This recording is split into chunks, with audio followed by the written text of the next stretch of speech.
छत्तीसगढ़ में सियासी तूफान, पूर्व गृह मंत्री ननकीराम कंवर की बगावत, कलेक्टर पर 14 गंभीर आरोप, धरना टला लेकिन विवाद बरकरार। नमस्कार, मैं हूं पुखराज सिंह और आप देख रहे हैं आरजे रमझाझर न्यूज छत्तीसगढ़। खबर निकलकर सामने आ रही है, छत्तीसगढ़ की भाजपा सरकार के लिए एक बड़ा संकट खड़ा हो गया है। वरिष्ठ आदिवासी नेता और पूर्व गृह मंत्री ननकीराम कंवर ने अपनी ही सरकार के खिलाफ खुला मोर्चा खोल दिया है। कोरबा जिला कलेक्टर अजीत बसंत पर भ्रष्टाचार और हिटलरशाही के 14 गंभीर आरोप उन्होंने लगाया है। कंवर ने मुख्यमंत्री विष्णुदेव साय के आवास के बाहर धरना देने की धमकी दी थी, लेकिन 4 अक्टूबर को रायपुर पहुंचते ही उन्हें हाउस अरेस्ट कर लिया गया। प्रदेश अध्यक्ष किरण सिंहदेव के आश्वासन के बाद धरना टल गया, लेकिन यह घटना राज्य की राजनीति में आंतरिक कलह को उजागर कर रही है। ननकीराम कंवर की अगर बात करें तो आदिवासी जुझारू से भाजपा का मजबूत स्तंभ ननकीराम कंवर छत्तीसगढ़ के कोरबा जिले के कटघोरा क्षेत्र से आने वाले एक प्रभावशाली आदिवासी नेता हैं।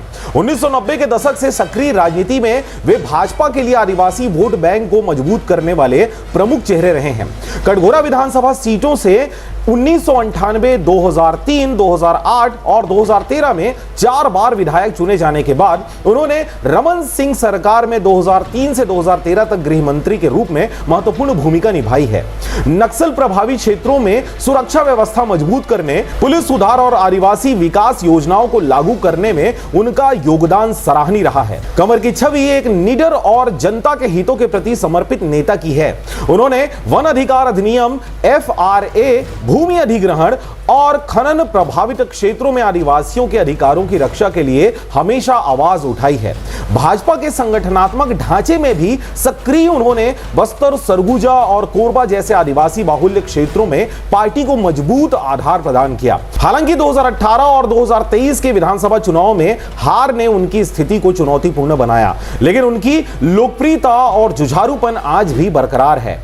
कंवर ने कहा, मैं आदिवासियों के हक के लिए लड़ रहा हूं, चाहे कितनी भी बाधाएं आए। कलेक्टर अजीत बसंत पर 14 बिंदुओं के आरोप गंभीर रूप से उन्होंने लगाए हैं। भ्रष्टाचार का काला अध्याय उन्होंने इसका नाम दिया है। विवाद की जड़ है कोरबा कलेक्टर अजीत बसंत, IAS 2013 बैच से हैं। इन पर गंभीर आरोप लगाया गया है। सामान्यतः साफ सुथरी छवि वाले बसंत को कंवर ने हिटलरशाही प्रशासक करार दिया है। 22 सितंबर 2025 को मुख्यमंत्री को लिखे 4 पन्नों के पत्र में कंवर ने 14 बिंदुओं पर शिकायत दर्ज की है। संवैधानिक शक्तियों का दुरुपयोग, बिना सुनवाई के जबरन कार्रवाई, पक्षपातपूर्ण आदेश, DMF फंड में गड़बड़ी, कोयला खनन प्रभावित क्षेत्रों के लिए निर्धारित फंड का फर्जी वितरण और दुरुपयोग, स्व सहायता समूह यानी SHG से ठगी, महिलाओं से अरबों रुपए के लूट, लोन और सब्सिडी का गबन, फर्जी मुआवजा वितरण, भूमि अधिग्रहण में कारपोरेट हितों को बढ़ावा, गरीबों को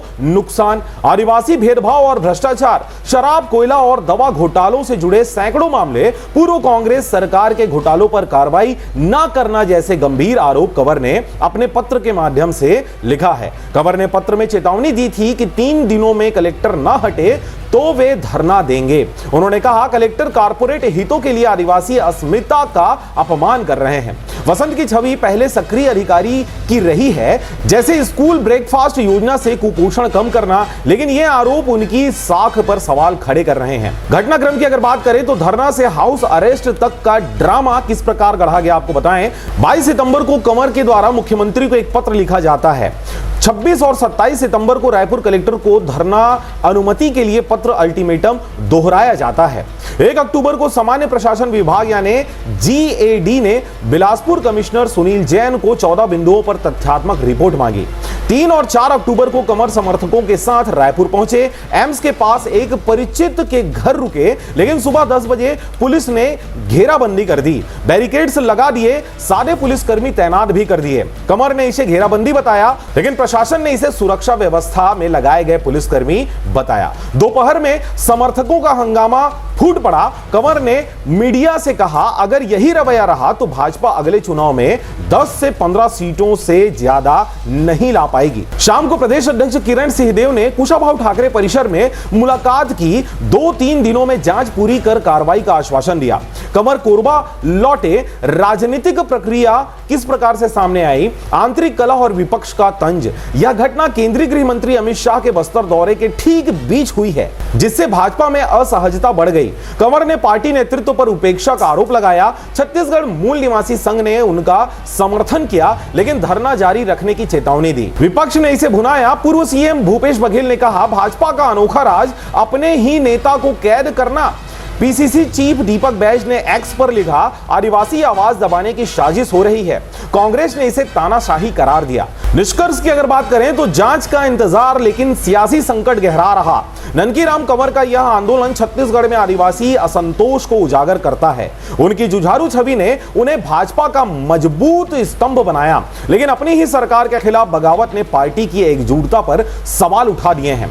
बिलासपुर कमिश्नर की रिपोर्ट जल्द आने की उम्मीद है, जो तय करेगी कि कलेक्टर पर कार्रवाई होती है या नहीं। फिलहाल यह विवाद राज्य की सियासत को नई दिशा दे सकता है। कंवर ने कहा, यह मेरी आखिरी लड़ाई नहीं है, आदिवासी हक के लिए संघर्ष हमेशा करता रहूंगा। तो आप देख रहे थे आरजे रमझाझर न्यूज छत्तीसगढ़। मैं था पुखराज सिंह। चैनल को अभी तक आपने सब्सक्राइब नहीं किया तो कृपया चैनल को सब्सक्राइब करें और खबरों को ज्यादा से ज्यादा शेयर करें। फिलहाल मुझे दीजिए विदा।